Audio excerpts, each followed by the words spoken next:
Radar is a complicated system of seeing all aircraft in a large area of the sky and finding out their height, speed, direction and size. The Battle of Britain in World War II would have been lost without the radar cover of England. It gave the RAF warning of all German bombers and fighter planes, so Spitfires and Hurricanes were ready to attack and destroy them. I was stationed on a radar unit near London for about a year before I was sent off to A.M.E.S 15051 as a sergeant technician ready to go abroad. My unit was one of the few radar outfits attached to the American Army. We were 40 among thousands of US soldiers, and we were always addressed as limeys in the nicest possible way. At the radar station at East Hill near Dunstable, just before I was posted overseas, I was on duty one morning at about 8 o'clock, and I stopped to wave at 3 planes that were flying near our radar site. The pilots waggled their wings as they do, and they all waved to me, but as they turned to fly back to Germany, I recognised the Iron Cross. I dashed into the operations room and telephoned to one of our nearby airfields to send up some Mosquito fighters to intercept them, because they'd found out the site of our radar unit, and that was the place where the night fighters were based that shot down their bombers. These 2 RAF fighter planes are Spitfires. They did a splendid job in destroying German bombers and fighters in the Battle of Britain. They're flying over the cliffs on the south coast. They probably would have been based at Tangmere for daylight interceptions.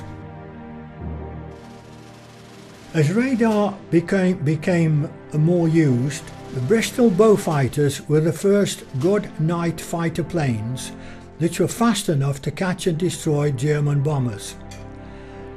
The bridge they're flying over is Brunel's Victorian Suspension Bridge. As German bombers got faster, Mosquito night fighters were developed to intercept them under radar control. These planes performed so well that over 5,000 of them were made for the RAF. They were the envy of the German Luftwaffe, as they were almost untouchable until Messerschmitt developed one of their fast fighter jets towards the end of the war. A.M.E.S 15051 sailed on the SS Stirling Castle from Scotland to North Africa to land at Oran in Algiers, and drove from the docks to the racetrack at La Seigneur, the city's airfield, which had just been captured by the Americans, led by General Teddy Roosevelt. We had a few days to get used to the heat and check all the equipment before we moved into action. Here were 40 of us, enjoying the company of thousands of Texas Rangers, and also their excellent food and camp facilities. We made many friends with the Americans there. During the day we were entertained by film stars, American bands, comedians at the stage on the right hand side of the picture. In the evening we had a different film every night. Trips into Oran City were an eye-opener, especially contracting everything that we'd seen in England.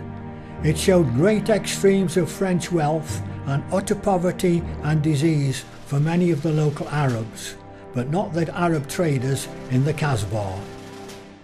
As we drove from the luxury camp at La Seigneur south along the scorching hot Lower Atlas Mountains, a stop to cool the engines for the trucks became a lunch break. To boil water for tea, we had a control fire on a roadside ditch. The cook gave us our lunch in tins left over from World War I. The corned beef was dated 1918, the stew was dated 1923, and the biscuits were hard tack, 4 inches square and 1 inch thick. Hard tack is so hard it breaks your teeth. You either broke it with a hammer or soft it in your tea. Now down the road away from us, the officers were enjoying excellent food that they'd brought from the senior camp. We noticed this and grumbles started among the men. They saying, "Why are we eating this old rubbish and they've got lovely food?" So they decided to have a messing committee to go and complain to the commanding officer. Well, it's the first time we'd seen our officers since we'd left England. They spent nearly all their time in Algiers and Oran in the officers' mess.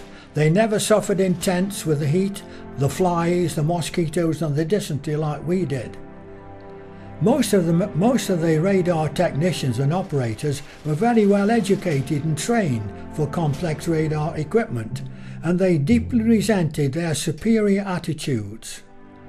And a representation of men marched up, and as spokesman I made our complaint to the commanding officer.